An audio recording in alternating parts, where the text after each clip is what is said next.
Hey, it's Jang here from UltimateRC.com with my review of the Traxxas QR-1. This is an aircraft from Traxxas. Yes, that Traxxas. This is really, really, really big. I mean, this is absolutely just huge. No, actually, it's tiny. At the largest dimension that you can possibly measure on this thing, it's under 5 3/4 inches. It's one of the smaller radio control aircraft of any type that's currently on the market.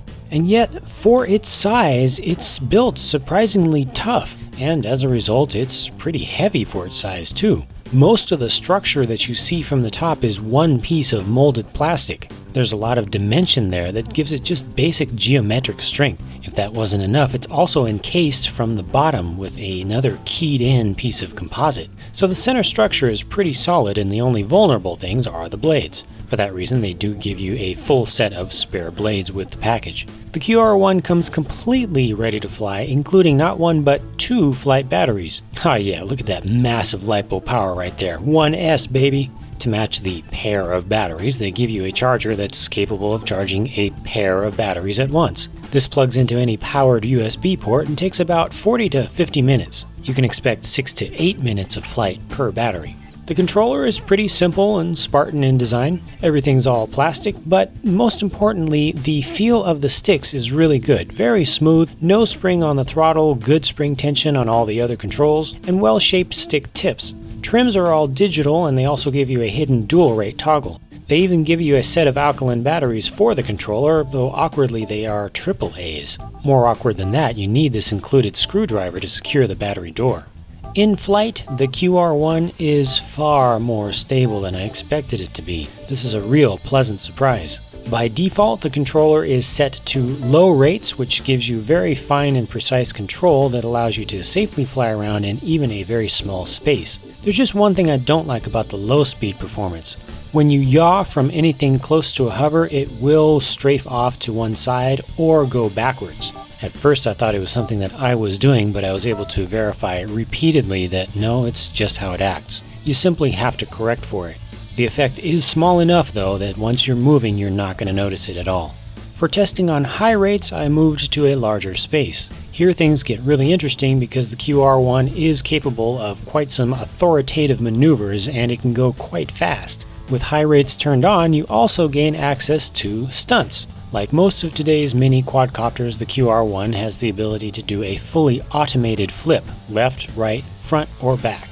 With this one, you just quickly flick the right stick all the way in one direction, then all the way in the opposite direction, and the gyros and the onboard controller basically takes care of all the rest.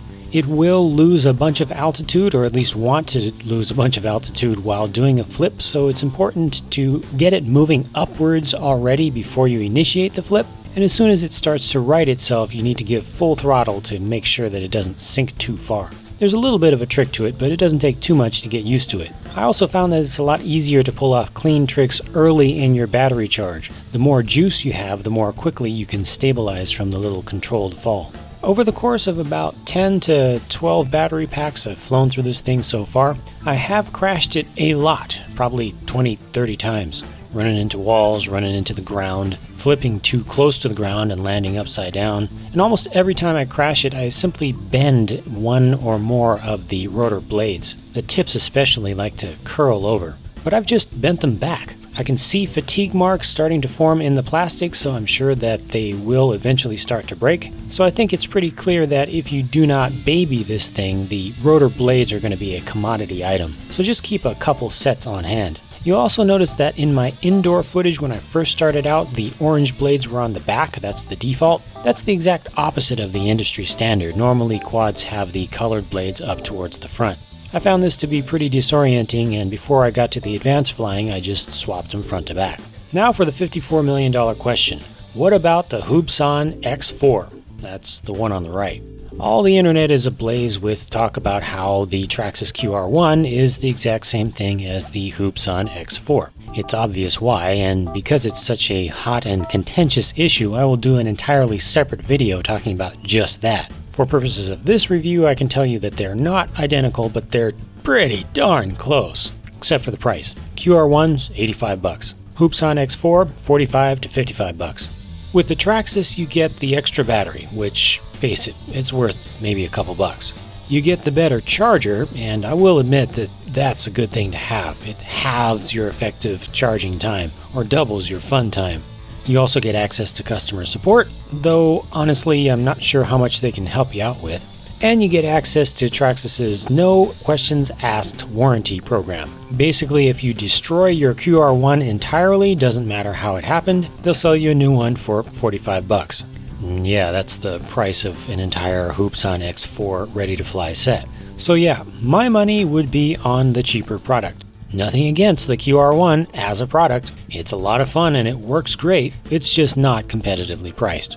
And that's it for this review. Thanks for watching. Catch you next time.